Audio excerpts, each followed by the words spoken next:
Et bienvenue mes chers pour ce 52e rendez-vous AFA de l'année 2023.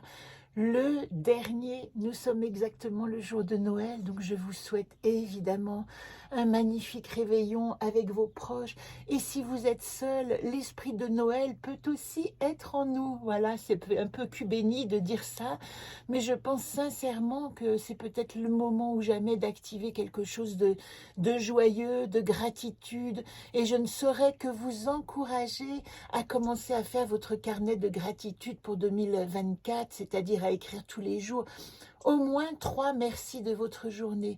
Comme ça m'a aidé cette année, en cette année d'épreuve 2023, à traverser tous les tourments et à arriver à cette fin d'année en cherchant, là, toute cette semaine, vous voyez, pendant ce que j'appelle ce saut quantique, mon mot de vie 2024 qui se présente, qui me parle d'authenticité, qui me parle de vie, de se revitaliser, de résurrection, et de simplement essayer de trouver quelle est la phrase qui va m'aider à traverser 2024, mais pas seulement m'aider, ma béquille, mon ancrage, comme ces petites affirmations positives qui nous font du bien.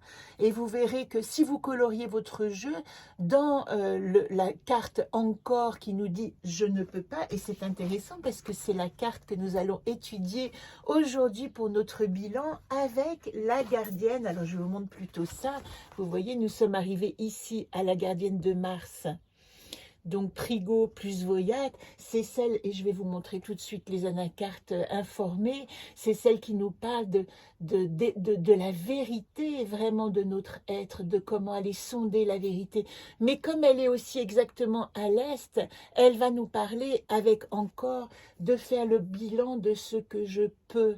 Qu'est-ce que je peux qui est en mon pouvoir et comment peut-être ça va être la résolution de cette année, renoncer à ce qui est impossible. Alors, pour vous montrer, je mets mes lunettes, c'est mieux. Pour vous montrer les deux cartes, voilà ce que nous avons. De nouvelle lune à pleine lune, nous avions Prigo, la carte qui pèse la vérité pour tout voir. Je vous fais un gros plan, vous pourrez mettre un stop, éventuellement lire, parce que j'ai décidé que ça ne durerait pas de plus de 5 minutes aujourd'hui. Donc vous pouvez lire la petite poésie associée qui parle de, avec Prigo, transformer ses défiances en confiance. Et de pleine lune à nouvelle lune, nous sommes accompagnés par Voyate, celle qui équilibre la vérité avec un esprit libre. Avec Voyate, je reconnais et honore la vérité dans toutes ses formes. Alors, je vous invite à regarder si vous avez un cahier. Je ne sais pas si vous écrivez, si vous avez un cahier, à essayer d'aller voir ce qui s'est passé au mois de mars et quelles leçons vous ont apporté les gardiennes, mais des leçons positives. Du coup, vous allez pouvoir, je vais quand même vous parler de cette direction de l'Est. En plus, c'est l'anacarte que nous dessinons en ce moment, puisque nous avons fait un coloriage dans l'ordre alphabétique et nous arrivons aux ultimes cartes.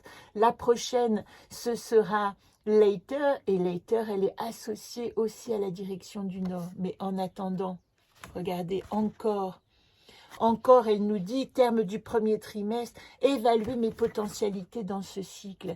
Donc, oups, c'est à l'envers. Je veux bien lire à l'envers, mais quand même. Donc ici, j'avais écrit « Je peux tous mes possibles ». C'est la grande leçon. Et puis, je voulais vous montrer simplement, voilà comment je fais mon bilan. Vous voyez, j'ai commencé à écrire. Alors, comme c'est personnel, je ne suis pas obligée de vous les lire.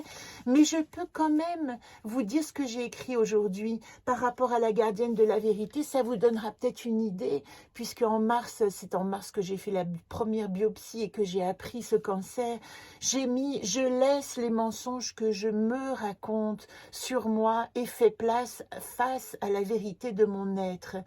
Et encore, j'ai écrit « Je ne me bats plus contre l'impossible ». Encore une fois, sur ce petit bonhomme-là, c'est ce que vous abandonnez.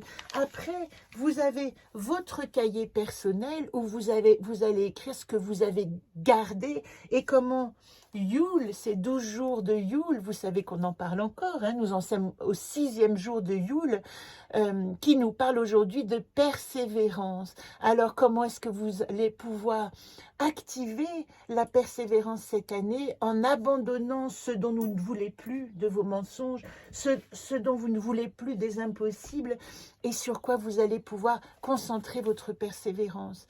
Je voulais vous dire aussi, je vais vous faire un gros plan, je voulais vous les lire, mais je crains que ça dure un peu longtemps. Dans votre agenda 2023, je vous avais fait ce cadeau des 10 secrets de la paix intérieure. Et peut-être que, bon, si vous avez l'agenda, lisez-les tranquillement, parce que ça fait vraiment toujours du bien. Et si vous ne l'avez pas, faites un gros plan ici. Le premier, demeurer un esprit ouvert à tout, attaché à rien, accueillir ce qui est offert. Le deuxième, jouer sa musique intérieure de son vivant, écouter son cœur, prendre des risques pour sa passion, se rappeler que l'échec n'est qu'une illusion. Je vous les lis tous, ils sont trop beaux.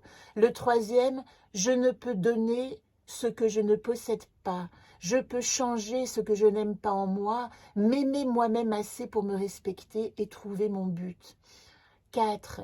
Adopter le silence est entrer en conversation avec soi et avec le monde qui m'entoure sous toutes ses formes. 5. Renoncer à son histoire personnelle, c'est vivre l'instant présent. Je cesse de m'accrocher au passé et je reconnais la réalité telle qu'elle est. 6. Je ne peux résoudre un problème avec le même esprit qui l'a créé.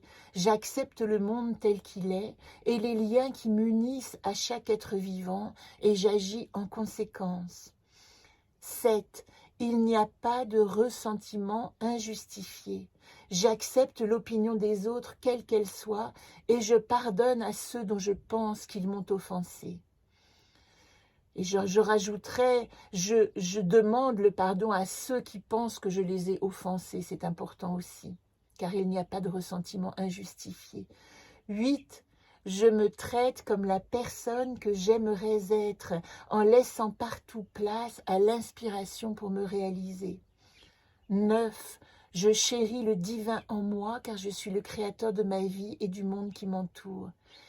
10. La sagesse consiste à éviter toute pensée affaiblissante. Mon esprit se nourrit avec des pensées de paix, d'amour, d'acceptation et de bonne volonté. Je vous fais un gros plan et je vous donne rendez-vous demain pour le bilan du 3e jour avec les gardiennes d'avril et mai. Et puis jeudi, je vous parlerai évidemment de la dernière pleine lune. Je vous embrasse. Très joyeux Noël à vous.